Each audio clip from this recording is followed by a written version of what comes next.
Okay, good afternoon, everybody. I am Dennis Boyé, AH2O. Thank you for joining my presentation today entitled Getting Started with POTA and Keeping It Simple. I chose the title Keeping It Simple because there is an abundance of information on the internet. And when I first started in POTA, it was very overwhelming. So the intent of this presentation is to give you what I call the basics needed to get you started with POTA. And at the end of the presentation, I do have ample time for questions and answers. So please feel free at the end to ask me some questions. So let's get started. So my goal here today is to give you a basic introduction to what POTA is, what the basics are for setting up in a POTA account, which is kind of the cornerstone for POTA operations. Definitions and operations for what a hunter and an activator is. How to submit a POTA log if you are indeed an activator out in a park. I'll spend a little time talking about the basic gear that's needed to operate at a park. And I'll briefly discuss awards that are available for both hunters and activators. And then at the end, I have a list of references that, of course, I pinched information from to make this presentation. So that's me there. I'm operating in one of the many parks. So you can see just a tabletop of just a couple of pieces of gear. And over here in the distance is my antenna. So not a lot of gear and not a lot of footprint, but beautiful views and beautiful days sitting under a nice shady tree, enjoying the scenery. Okay, so POTA started back in 2017. It was an offshoot of the ARRL's National Parks on the Air event. Apparently that event was so successful that a group of volunteers wanted to keep the fun, and they continued by starting up a POTA Parks on the Air. Again, it's completely volunteers, and they do a really, really good job maintaining the POTA program. So let's see, next is, so Parks on the Air is a radio sport program. What it does, it encourages ham radio operators to operate from state parks and national parks. Right now there are 9,772 combination of state parks and national parks in the United States. One little caveat though is I get this question a lot. County parks and community parks do not account for POTA. There are many, many parks out there, most of them within a very short commute, so we don't really need the added county and community parks. POTA has very, very simple rules. As a matter of fact, it's very, very easy to operate as a hunter or an activator, and I'll go through the details of what you need to get engaged in POTA. But first, let me talk about definitions. You'll hear these a lot throughout the presentation. One is called an activator. Those are folks that pack up their ham radio gear and go out to a park and set up a station and start communicating with hunters. Those are the folks that located anywhere who can contact an activator in a park. One thing that I did get confused of very early on is an activator is not the first time that somebody activates the park. It's any operator that goes to a park at any time. So there in the upper right is another photograph of me at another park, and again, very limited gear on the park bench. And then there's me at home operating my station as a hunter, looking for folks that are out in the parks. So the first thing you'll need is to get the most out of POTA is you need an account. After you set up an account, there is a main menu of options. And again, for the presentation, keeping it simple, I'll just go over a couple of the highlights here. One of them is called spotting. That shows the activators that are currently out in the parks. So when you go to this page here, you'll see all the operators that are currently out and operating. Map is very good because it lists all of the POTA parks, including park details for each park that's in the system. And then we have My Awards. If you're interested in getting awards, there are ample awards for both operators, hunters rather, and activators. And down here at the bottom is the rules and documentation, and there is an abundance of documentation here if you want to get into the nuts and bolts of POTA. A very, very good documentation. So creating an account is very simple. You just click on that link there and it brings you to the main page for creating accounts at POTA, which is shown here. The instructions are very simple. They're also very intuitive. So you just come up here and you click on Getting Started. And when you click on that link, a little pop-up shows up there. And then you click the Sign Up for POTA link and follow the easy instructions to set up an account. Basically your name, your call sign, and etc. One neat thing about creating a POTA account is that it uses passwords that you already have. We all have enough account passwords, and POTA allows you to utilize one of your existing passwords, for example, from Amazon, Google, or Facebook. And POTA does not keep those passwords. They just use those other systems to authenticate your password. And if you don't have an Amazon, Google, or Facebook account, or you want to set up your own unique for POTA, you can do that as well.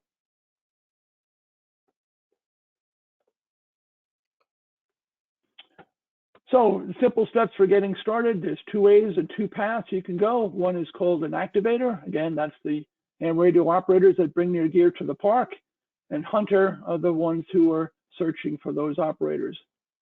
The easiest way to get started in POTA is a hunter, so I will start there. So again, everything goes back to your POTA account. So once you have that account open, you just go to your POTA account, and the first landing page will be the active spots page, which is shown here. So for example, this gentleman here, KI5KOI, is operating from Park Kilowatt 0315, and the park title is called Red River National Wildlife Refuge. That park is located in Louisiana. This is the frequency that he's operating on. He was last spotted or operated by this station here. And the strength for that report was 5.7 in Miami. That's where the station was located. And he was last spotted 41 seconds ago on this screenshot. So all you have to do is dial into that frequency there, listen for him. And if you hear him, give him a call. If you make the contact, congratulations, you've officially started POTA. It's as simple as that.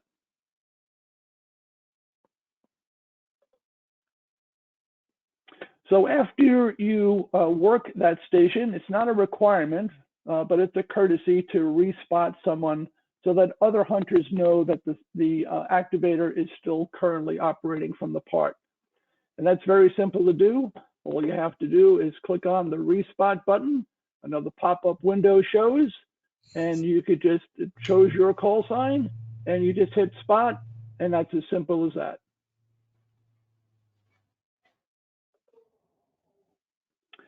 From that same active spots page, you can also filter depending on what band or what mode that you are operating in. So all you have to do there is click on the little down arrows next to either the band or the mode, and it'll pop up either one of these little windows. And in this example, the day I took this screen capture, there were 25 operators on 20 meters. And there were 27 operators running phone on all of the different bands together. So again, if you're an FT8 operator, FT4, phone, or CW, you can pick the mode and you can pick the band to isolate the filtering as well.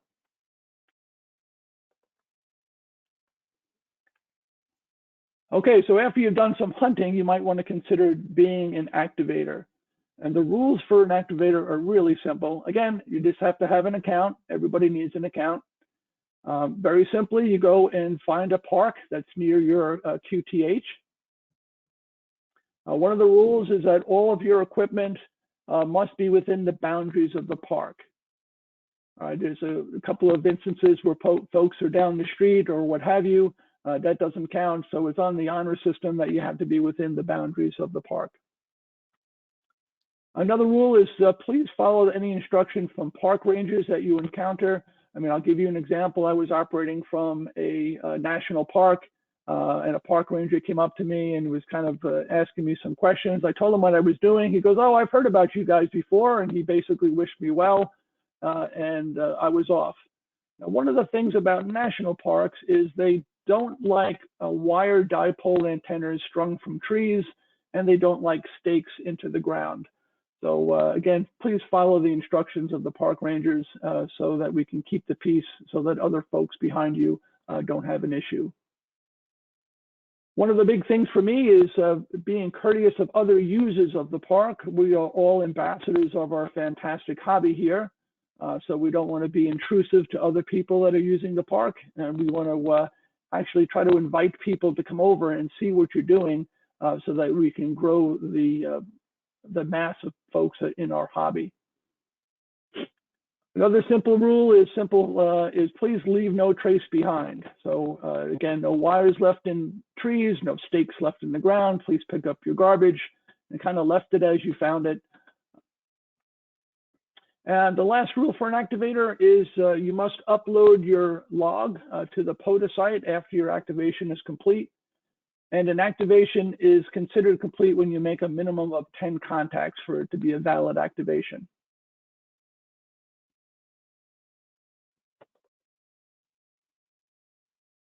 So again, picking the park, very simple. Again, back to the POTA app. You go down to the map and you pick a park. So these is the parks in my location. I do live in Long Island, New York. These yellow dots here are parks in my location, near my location. As you can see, there are plenty to choose from within a 30 or 60-minute drive from my location. So if you want more details, you click on one of those yellow dots and it'll bring up the ID for that park. The example I'm going to use today is Sagamore Hill National Historic Site. That is the summer home for President Teddy Roosevelt when he lived on Long Island. The map, you can navigate all through the map. If you say, for example, you're traveling to Pennsylvania and you wanted to see a map of your local area with local parks, you can move the map over to that area and zoom in and zoom out. So once you've chosen a park, one of the things I would recommend is consider surveying the park in advance if it's your first time doing an activation. So, you know, take a drive to the park, take a walk through the park. You know, you want to find a nice quiet spot away from playgrounds and small kids running around and knocking over your antenna and the background noise and what have you. Consider choosing one that's close to parking if you're not interested in walking long distances or if you have heavy gear. Personally, I like to operate from a park bench under a nice shady tree, but I've also operated with a picnic blanket just thrown on the grass in several locations. And you might want to consider choosing a spot near restrooms if you're going to be in the park for a long period of time, having lunch and beverages and the like. So I've been doing this for a while here, so I do love going out as an activator. I enjoy going out to various parks and operating in beautiful locations, as I mentioned, under a nice shady tree. I've even convinced my wife to tag along, and while I operate for an hour or so, she takes a walk in the park or reads a book, and then we go out for lunch together after that. So it's a good way for the two of us to enjoy the day together. So these are a few of my activations, beautiful locations. I was up visiting my son up in the Finger Lakes, and we were doing a wine weekend, and I chose a couple of parks up there. This one was Lodi State Park, right on the Finger Lakes. It was absolutely gorgeous. Another nice spot was Target Rock National Wildlife Refuge on Long Island, another beautiful spot there of Long Island Sound. And then there's Quonset State Historic Park, also on Long Island, and that is down the road from Target. And that also is Long Island Sound. You can just see a beautiful day, beautiful views. You can't get any better for radio operations. Here's a couple of more. This one here was also in the Finger Lakes. Beautiful waterfall there on a pre-fall day. That was really nice. I visited my son who now lives in Pennsylvania. I went to Valley Forge National Historic Park. That was a really nice place, beautiful area, of course, very historic. You can spend a couple of hours there as well, enjoying the history of these parks. And one that's local for me is Trailview State Park, also on Long Island. And again, that is another view of another area of Long Island Sound. So again, I just love sitting out in the park, with these views right in front of me as I'm enjoying my hobby and enjoying the weather. It's just a great part of the hobby. So getting started as an activator, so once you've chosen your location, chosen the park that you want to go to, it's just very simple. Bring out your gear, set up your gear, set up your logging program, and I'll describe a few that I've used. Find a nice quiet frequency, see if the frequency is in use, listen, 2 ears and 1 mouth, so use your ears twice to make sure everything is good, and then start calling POTA, CQ POTA. Now, to get a lot of activity, you should consider spotting yourself, like I showed you on the prior page.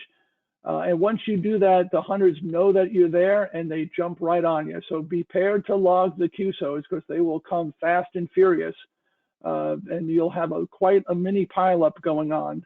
So if you're into that, it's very exciting. And that's one of the thrills that I like about POTA is that you seem to be a kind of a mini DXpedition as people try to find those parks for the first time for those awards.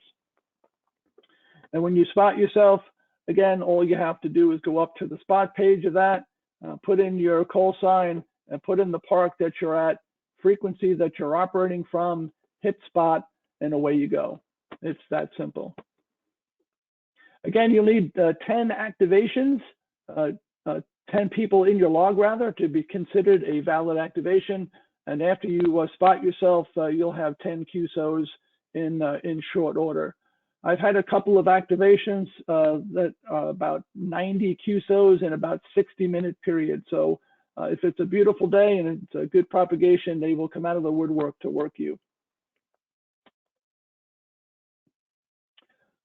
So after your activation is complete, one of the things required of an activator is to submit your logs to the POTA site. Those logs have to be in the standard ADA format. And there are a multitude of programs that do that, so that's not really an issue. But one thing you need to adhere to is the naming convention for your log. So it's call sign, at park number, and then year to year, month, day, day. So as an example from the park for Sagamore Hill National Historic Park, it would be, again, my call sign, at the park reference number, and the date of my activation, and again, an ADA file, and you're done. So once you have your ADA file, what you need to do is go back again to the POTA page, go to My Log Uploads. You'll see this window pop up here, and all you need to do is drag and drop your file into this window. And what will happen is you'll normally get an immediate pop-up that says you are processed and you receive your confirmation. And it's as simple as that.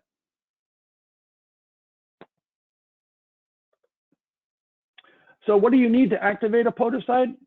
Basically any portable radio of your choosing. You can choose a QRP radio or a QRO radio. Again, it's up to you. Any portable antenna, again, it's up to you. There are several antennas that are favorites of POTA operators. I'll be discussing the Wolf River Coils antenna that I've recommended to many folks here in a couple of slides. But again, any antenna of your choosing. And as I mentioned before, careful about national parks. From what I understand from talking to the rangers, they don't like touching their trees or stakes in the ground, which you can understand. You also need portable power or access to AC power. And I'll just be describing my gear here on the next slide.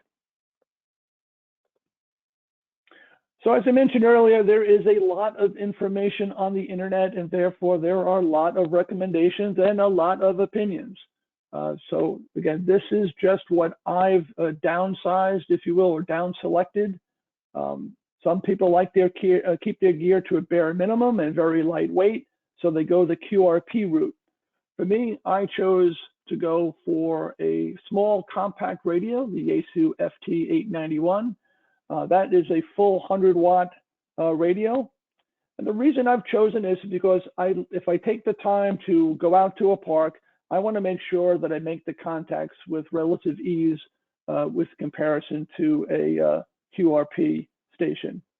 Now listen, any radio will do. There are many available options. And as I always say, some people like Coke, some people like Pepsi. You just choose the radio that you like and get going.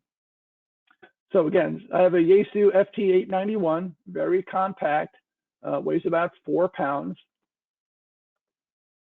My power source is a Boyé battery, very lightweight again, about 3 pounds. This is a lithium iron phosphate battery. This is an amazing battery. I mean, I operate for like 2 hours or 3 hours. This thing is just a hard charger. I have 2 sizes. I have this one here, and I have a larger size.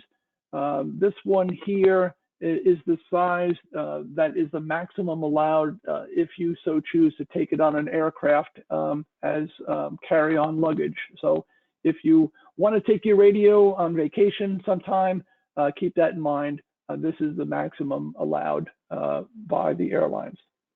So between the two, radio and the battery, I have a PowerX watt meter. This one here just gives you the health and wellness of your battery, tells you what your power is and how much you have left on your battery. Of course, it's just good health and wellness of your system. I have a small 50 feet coaxial roll that I use. You don't need anything more than that for sure. And it's a small RG8 coax that I use. And when I'm done, I just roll it back up and it fits into the backpack that I use. And then the antenna, I'll spend a little time here. I use the Wolf River coil antenna. The specific model is called the Take It Along 1000. This antenna has a coil and it has an outer collar to it, and you adjust your frequency based upon where you are, that collar is on the coil. It comes with a 102-inch collapsible whip that is screwed into the top here. And it also has 3 33-foot radials that I kind of spool out. Again, very lightweight antenna. And this thing is a little powerhouse, a little engine that could. I've worked stations from Long Island all the way up to, let's see, Alaska this past weekend.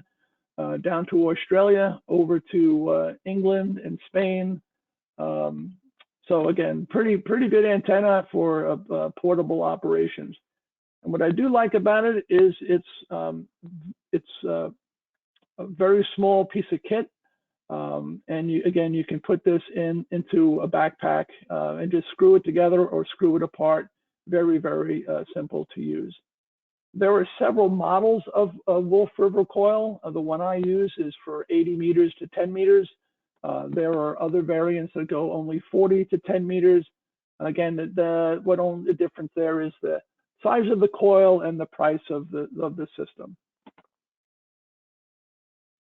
I've recommended this antenna to several other POTA members, and I've got nothing but accolades on this one. So this is the one I've chosen to stick with. I also have a small antenna analyzer just to make sure that when I set up the station, I didn't accidentally bump the ring and I'm off frequency. And I want to make sure my SWR is just right. So again, good health and wellness there for an antenna analyzer.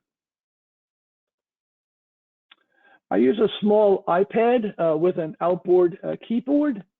Again, it's very lightweight. That's the goal for me, is it's a balance between the weight of the gear and the capability of the gear. So I use a small iPad with a logging program called HAM-RS, and I'll describe that on the next slide.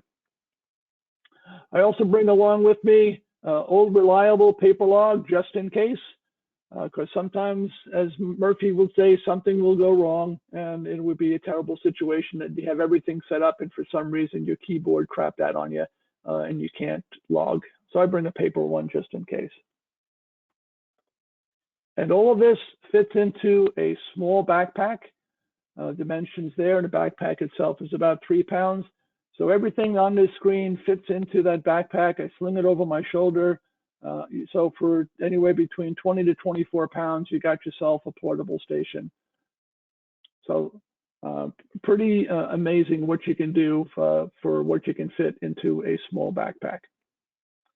And if you haven't noticed, each one of these areas here, I have links to the sites that I bought my gear from, or links to sites that you can get more details of the batteries. So I'm saving you the hunt and peck on the internet. So a little bit about the logging program. Again, I use a very lightweight iPad, and I had purchased this Ham RS program. This is a relatively new program, a year or so old. It's specifically designed for parks on the air or summits on the air. It only costs $5 on the Apple Store, and it works like a charm. It's very, very good. So simply this is again my call sign, the park that I'm operating at, and the date and time for the file name requirements that you have. You enter their call sign, you enter the exchanges, and when I operate, I try to give an honest signal report. This way you get an honest signal report in return, so you can really tell how your propagation is on that day. Frequency that you operate in, and the park that you're operating from, and away you go. And what's also nice about this is if you're operating as an activator at a park and another park calls you, that's called a park-to-park contact. That station will give you their park reference number, and you enter that into the database, into the logging program. Again, it's very, very simple to use, very intuitive, and it's very easy to upload your ADIF to the POTA website.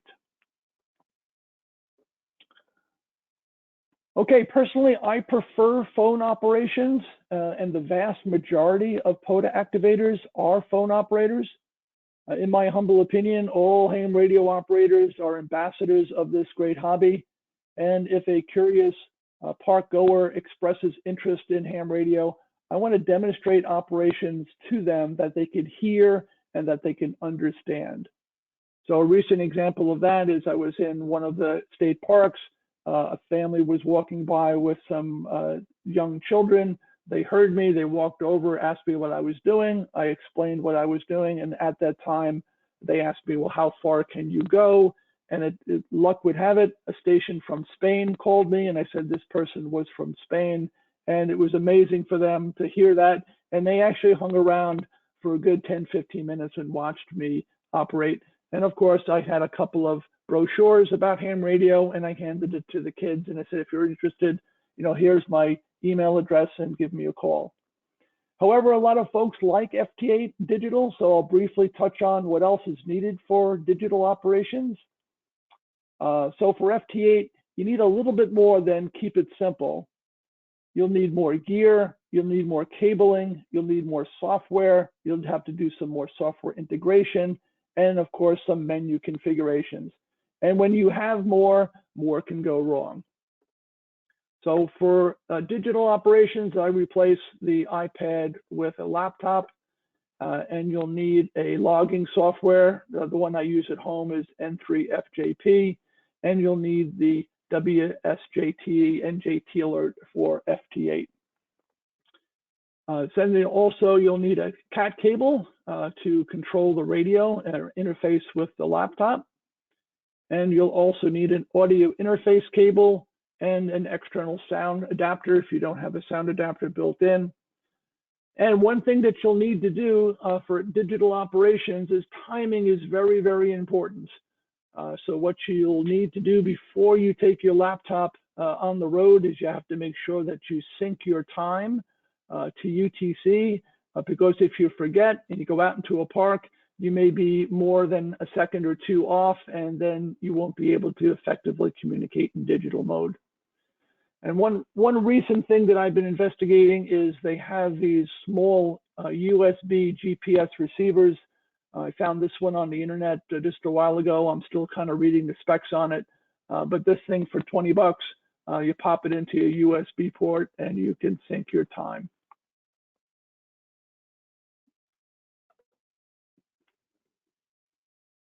So if you're into awards, POTA offers awards for both hunters and activators. Again, you go back to the main POTA site, you go down to awards, and it'll list the current awards that you have achieved. All you need to do is click on the little PDF link and up comes your different awards. And there are a plethora of awards available for both hunters and activators. So there is no shortage of awards if that is your thing.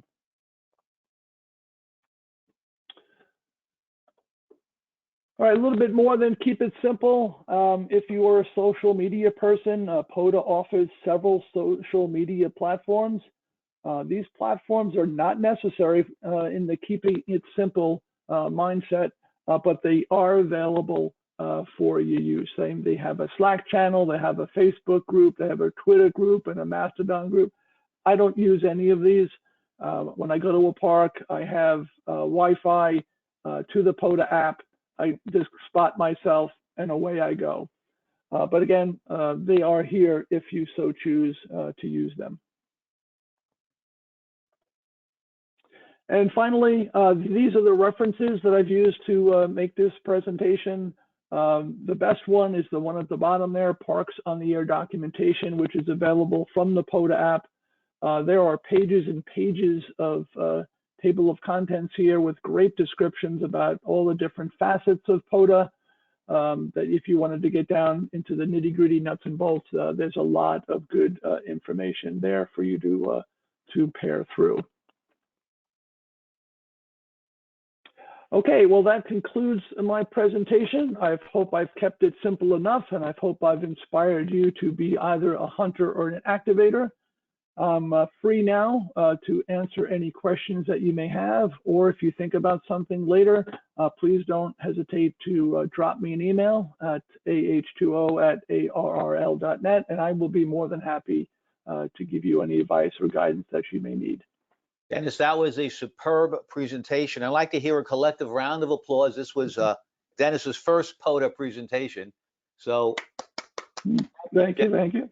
Fantastic. You know, I've done a few, and there was quite a few gems that I picked up from Dennis's presentation. So phenomenal. And of course, it'll be available on YouTube on our HRU channel.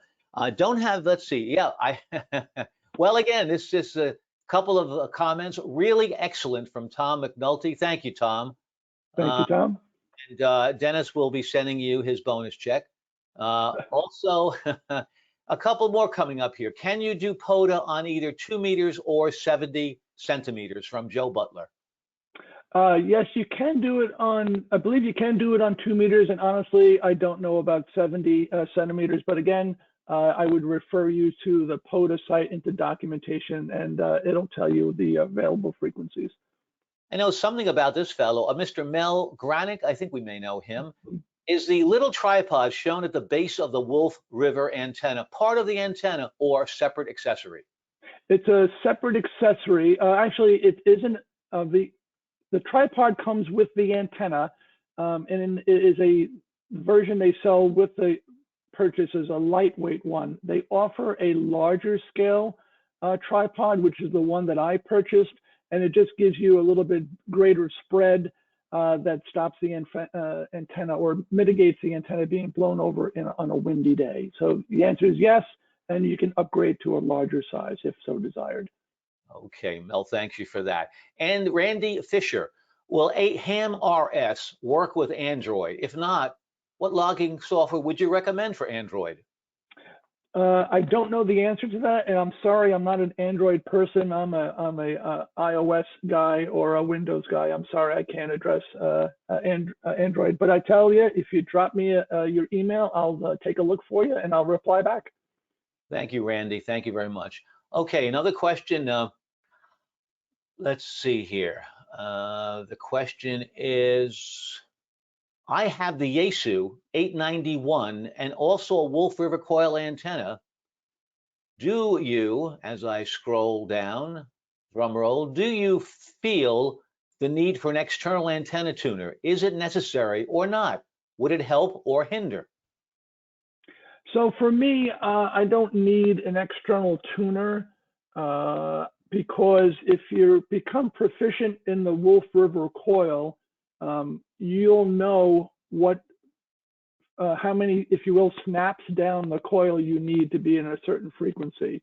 So 20 meters, I happen to know, is a certain number of clicks down on the coil, and then I use the antenna analyzer just to fine tune it. So either you can use an antenna analyzer to get your SWR down to 1.5 or lower, or you can use a tuner.